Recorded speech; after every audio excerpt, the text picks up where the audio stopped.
Peradaban kita bangunkan, bina kota, bina insan, dari budi jadi budaya.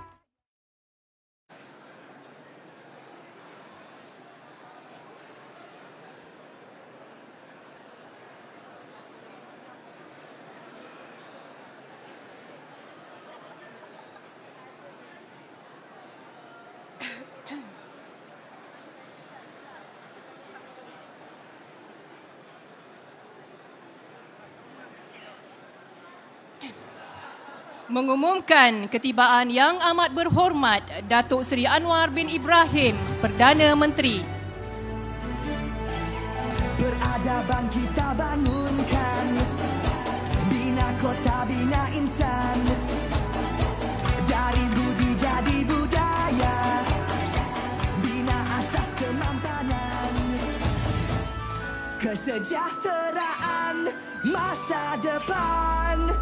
Ayo seluruh anak Pertiwi, bangunkan Malaysia madani, sepenuh hati, jiwa, semangat, terus meyakini Malaysia madani. Ayo seluruh anak Pertiwi, semarakkan Malaysia madani, sepenuh hati, jiwa, semangat.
Bismillahirrahmanirrahim. Alhamdulillahi Rabbil Alamin. Tabarakalladzi biyadihil mulk wa huwa ala kulli syai'in qadir. Ya Allah, pada pagi yang mulia ini kami berdoa agar Engkau memberkati dan merahmati perjumpaan Yang Amat Berhormat Datuk Seri Anwar bin Ibrahim, Perdana Menteri, bersama warga Jabatan Perdana Menteri yang diadakan pada kali ini. Ya Allah, Engkaulah Tuhan yang merestui terbinanya sesebuah tamadun dan kecemerlangan sesebuah negara. Justru kurniakanlah kepada negara kami kemakmuran yang mampan lagi dirahmati. Sumber khazanah negara bertambah lagi diberkati. Warganya dapat hidup selesa serba mencukupi. Nilai-nilai manusiawi membentuk perpaduan rakyat bagaikan sehati. Sumber tenaga berdaya cipta serta beriltizam membentuk pasukan berintegriti dalam membangun Malaysia madani. Ya Allah, Engkaulah Tuhan yang mengurniakan kehidupan kepada kami. Hiasilah kehidupan kami dengan kepribadian yang mulia, akhlak yang terpuji, saling hormat menghormati, nilai keihsanan yang tinggi, sedia bertoleransi, berhikmah dalam bermuamalah dan bersabar menghadapi mihnah serta menghayati erti pengorbanan demi menghasilkan kejayaan buat negara yang tercinta ini. Ya Allah, ya Muhaimin, ya Aziz, ya Zal Jalali wal Ikram. Ya Allah, kami juga berdoa agar Engkau merahmati dan mempermudahkan semua urusan-urusan kerajaan dan kuatkan semangat dan istiqamah kami sebagai anggota Parlimen Awam. Ya Allah, kami juga bermunajat padamu agar Engkau memberi perlindungan kepada saudara-saudara kami di bumi Palestin yang sedang diserang oleh Zionis yang sudah hilang erti kemanusiaan. Rabbana atina fid dunya hasanah wa fil akhirati hasanah wa qina azaban nar. Wa sallallahu ala sayyidina Muhammad walhamdulillahi rabbil alamin.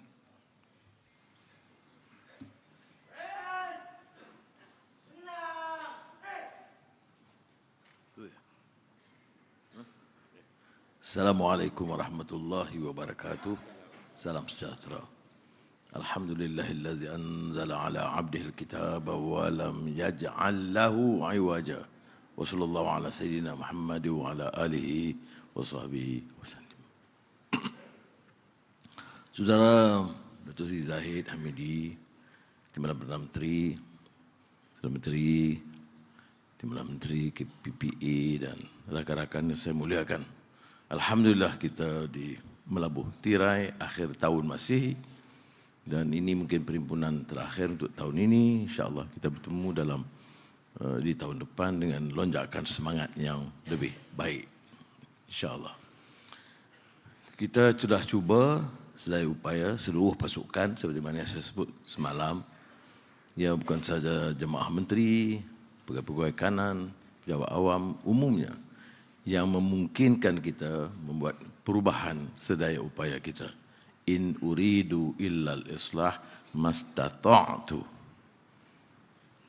Saya ditegur sebutan kadang mastata'ta itu Ustaz, jadi sebutan itu kena tepat. Ya. Jadi iaitu doa Nabi Allah Syuaib alaihissalam buat melakukan perubahan atau islah sebaik mungkin. Itu andaian bahawa tidak harus ada yang saya sebut semalam, budaya keselesaan. Menganggap kita sudah sempurna. Tak ada benar betul kan dah? Dah baik dah. Dah. Dan Islam ini selalu diitqan fil amal.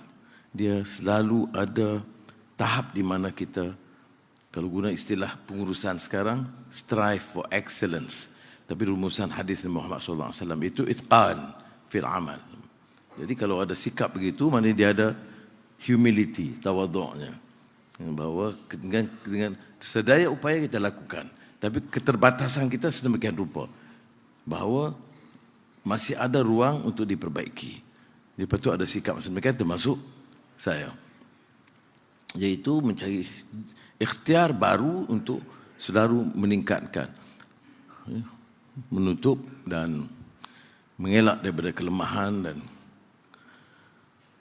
kekurangan dan mencari jalan. Itu yang saya usulkan dari awal, supaya budaya dalam politik dan juga pejabat awam itu memberi ruang mendengar pandangan, teguran, malah kritikan yang membina. Semalam umpamanya itu sebenarnya bukan aturan yang saya atau Saudara Zahid tetapkan. Yang pergi saya pun tak tahu ya. Pengurusi kemudian minta PM, TPM dengar soalan-soalan dibagikan dan tidak ada tapisan dan kita tidak tahu. Ini saya rasa itu satu budaya baik. Itu yang disebut demokrasi yang bermakna, musyawarah. Dia bukan diatur, diprogram gitu rupa soalan begini, jawapan mesti begini. Ya. Tapi agak terbuka. Dan baiknya kalau ikut budaya masyarakat kita, orang umumnya bertanya kadang-kadang soalannya agak kritikal, tetapi sopan. Ya. Kerana soal nilai dan akhlak itu dipertahankan. Sebab itu saya kata kadang-kadang ahli parlimen harus belajar daripada rakyat tentang apa arti sopan, apa arti soalan yang menetapkan soal akhlak dan nilai. Kadang-kadang dengan sedikit kuasa dan media sosial yang akan mempromosikan ucapan-ucapan mereka itu juga keterlaluan. Dan ini harus ditekankan. Baik. Soal nilai ini dan penafsiran Quran dalam sejarah itu penting. Nah, sebelum itu saya nak sebut sebab ada satu soalan. Dia kata, mengapa saudara Anwar bila bercakap soal Madani selalu diselang-seling dengan Quran dan hadis? Jadi seolah-olah orang bukan Islam tidak mendapat tempat. Jadi saya jawab mengatakan, ya, sebagai orang Islam tentu kita sandarnya Quran dan hadis, tetapi dia tidak maksud untuk eksklusif, kerana mesejnya itu mesej umum, ya, mesej kepada negara dan rakyat. Dan saya juga kadang-kadang saya ambil juga dari Tirukural itu dari segi khazanah Tamil di India ataupun Konfusia. Betul saya kata ada sedikit titik persamaannya. Bukan soal akidah, ya, bukan soal ibadah khusus, tapi dalam soal pemikiran tentang kemanusiaan, manusiawi, itu harus diterapkan melihat kepada keperluan semasa, atau dia sebut waqi', reality, ya, yang kita hadapi. Sebab itu saya bagi contoh semalam, kita awsatuha atau wasatiyah, kesederhanaan. Tapi dalam falsafah Greek Yunani dulu dia sebut golden mean. Dia tidak melampau, dia tidak memilih untuk mengambil satu sikap yang ekstrim. Atau dalam falsafah Konfusia dia sebut Chongyun. Itu semuanya bagi mesej yang sama, bahawa dalam hidup itu harus dipertahankan kesederhanaan. Bukan kesederhanaan average. Ada orang kata kesederhanaan itu average. Tidak. Kesederhanaan itu maknanya sikap itu tidak melampau, tetapi senantiasa diangkat darjat dan martabat itu. Kebetulan saya teringat macam kupasan tentang yang sebut tadi, bagaimana Quran menafsir dan menterjemah sejarah. Tidak tarikh pada hari bulan sekian, sultan sekian, tu raja sekian, tu maharaja sekian membuat begini, peperangan tarikh sekian. Tidak. Tetapi mesej itu mesej nilai, masih mesej prinsip. Ambil umpamanya dalam surah Al-Kahfi, nahnu naqussu 'alaika naba'ahum bil haqq innahum fityatun amanu bi rabbihim wa zidnahum huda wa rabatna 'ala qulubihim idh qalu rabbuna rabbus samawati wal ard. Sampai habis. Apa dia? Allah menyebut dalam Quran, akan aku ceritakan kisah yang sebenar. Dan surah Kahfi ini menarik kerana dia ada banyak persamaan dengan Bible. The Cave. Nanti bila saya sebut macam ni, kita Anwar telah samakan Quran dengan Bible. Tu pula aku nak jawab. Ini sebab saya kata pemikiran yang pelampau, dia tak dengar konteks.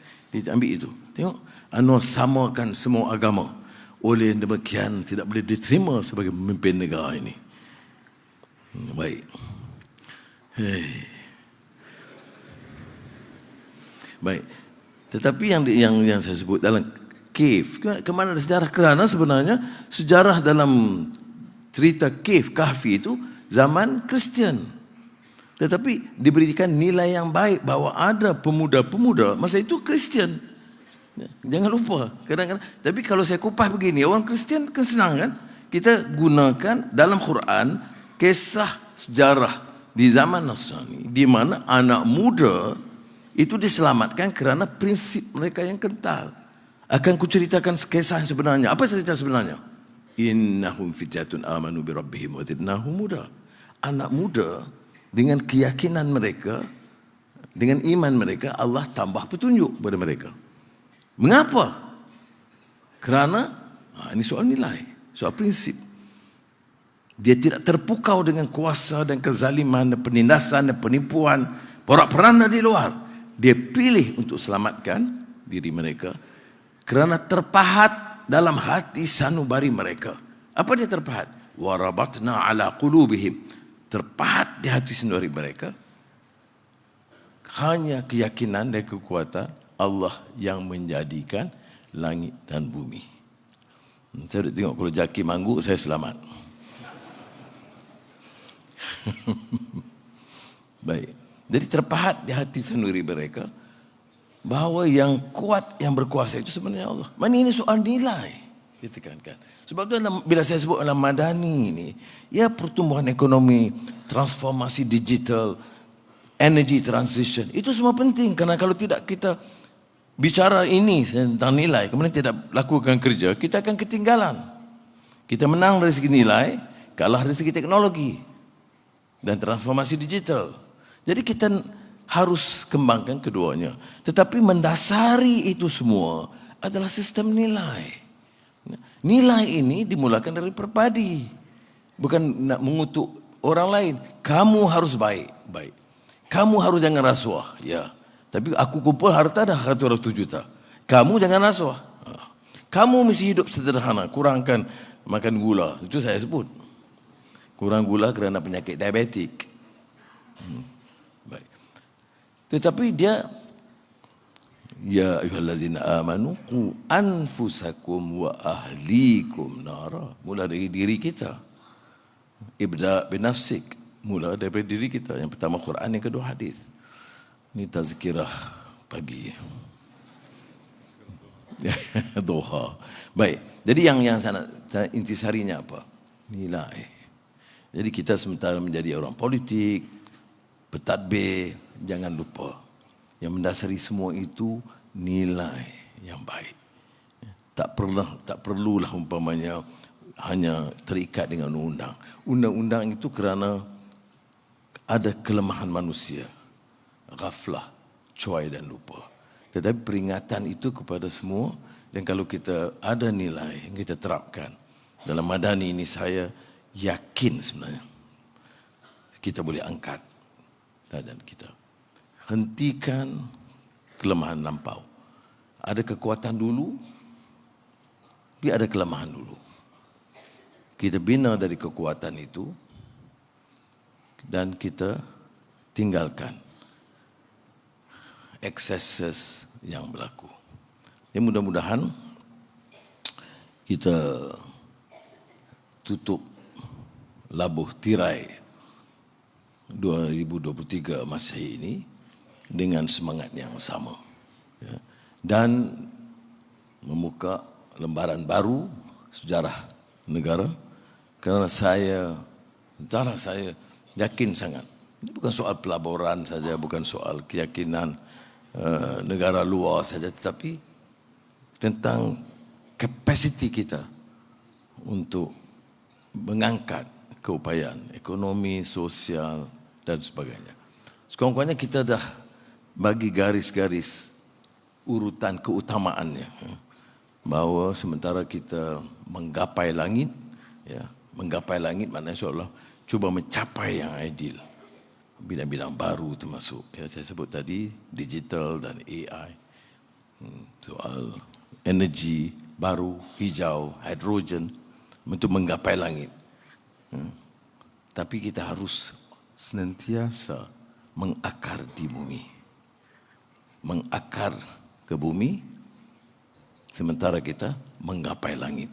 Kita menggapai langit dan kita hilang tradisi, budaya, tak mungkin. Jadi asas agama, akhlak, budaya, nilai itu mengakar ke bumi. Yang kita nak menggapai ke langit itu adalah idealisme baru, perubahan teknologi, digital dan sebagainya. Carilah jalan dan ikhtiarlah supaya kita dapat angkat dan beri kembalikan maruah kepada bangsa dan negara Malaysia tercinta. Terima kasih. Wassalamualaikum warahmatullahi wabarakatuh.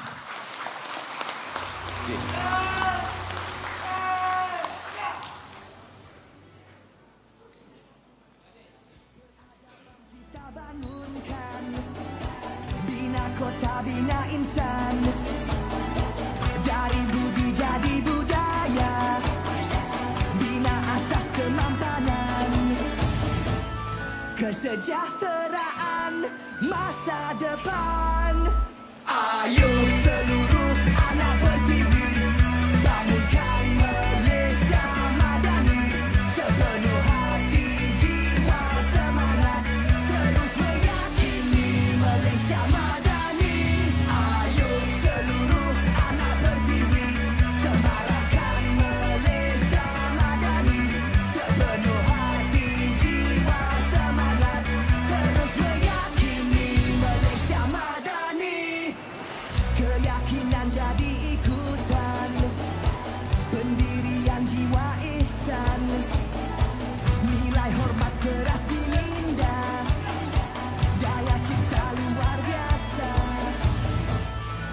kesejahteraan masa depan. Ayo seluruh anak pertiwi, bangunkan Malaysia madani, sepenuh hati, jiwa, semangat, terus meyakini Malaysia madani. Ayo seluruh anak pertiwi, semarakkan Malaysia madani, sepenuh hati, jiwa, semangat, terus meyakini Malaysia madani.